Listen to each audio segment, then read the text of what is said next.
How can simple choices help you ground when you're triggered? This is Rick Wilkes from Thriving Now, and I'm Kathy Bertoli from ThrivingNow.com and TheIntimacyDojo.com. And simple choices when we're triggered can actually give us a sense of power. Realize that our primitive brain gets very activated in that moment. It's dominating the energy of who we are. Mm-hmm. Our primitive brain has the intellectual power of a small dog, is what they give an analogy of. I don't know how that's different than a big dog, but anyway, big decisions or complex decisions can seem completely overwhelming and can actually make someone more triggered. Exactly. So if Rick was having a really bad day and he was somewhat activated, and I went, "Hey Rick, do you want to go to a restaurant? Do you want to eat at home? Or do you want to go to someone else's house? And what should we eat?" That's a lot. Yeah, it's a lot even when I'm grounded. Yeah. So and we do this all the time. Someone will come up to us at work and we're like, "Here's this complex decision and you have to decide," and our cognitive brain can handle that, but our primitive brain just feels more overwhelmed, and anything that makes it feel unsafe or unable to deal with everything that's coming at it can actually heighten the stress level. So how do you simplify it? What you can do for yourself or for friends. And the really cool thing is all these grounding exercises work beautifully with other people. Mm-hmm. I could say, "Hey, I noticed you seem really upset. Are you kind of warm or are you cool?" I'm kind of cool. I feel my hands are a little cold. Would you like a blanket? I think something warm to drink. Yeah. So very simple. Either one or two options.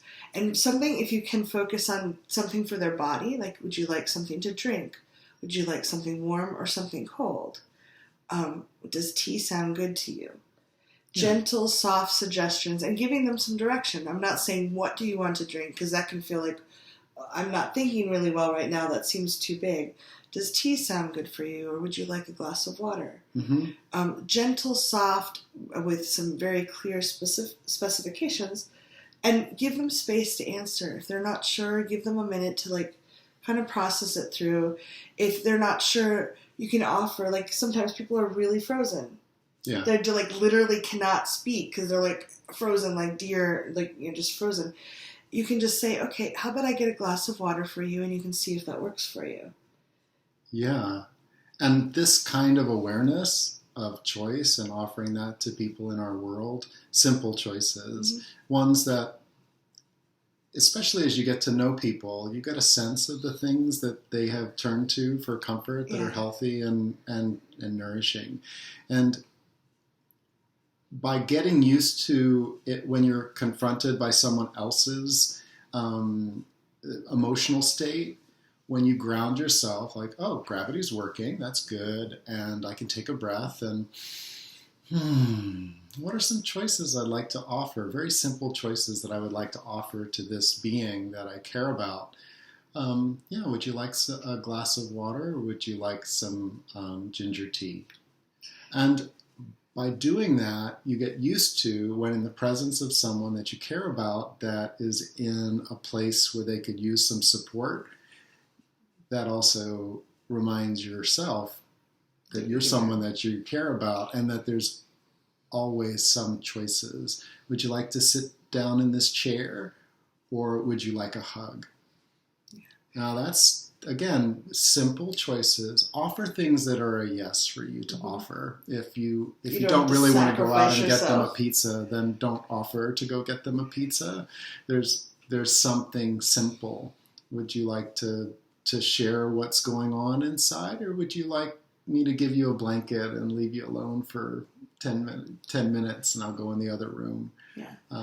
One reason this is so powerful is when we're frozen, when we feel like we're very activated, normally our primitive brain is feeling very powerless, like we don't have power or choice in the world, that we're stuck and trapped.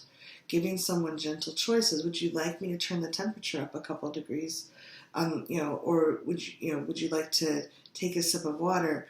That makes them feel, because you're giving them choice, it helps them reconnect to the things they do have power in. They may not have power over just what happened. Perhaps their pet just passed away and there is no power. That's a horrible feeling.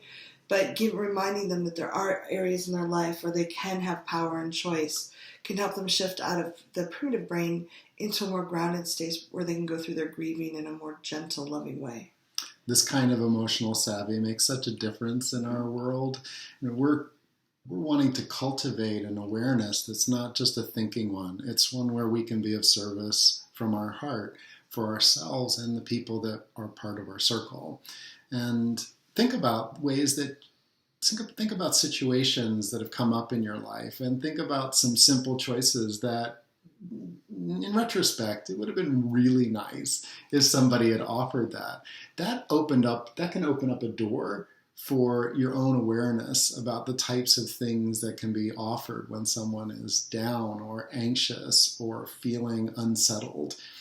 And we'd love to hear your ideas. These sharing ideas of simple things that can be offered into our relationships and for self-care is so important. Please give us some comments on that. Yeah, I'd love to know what you think.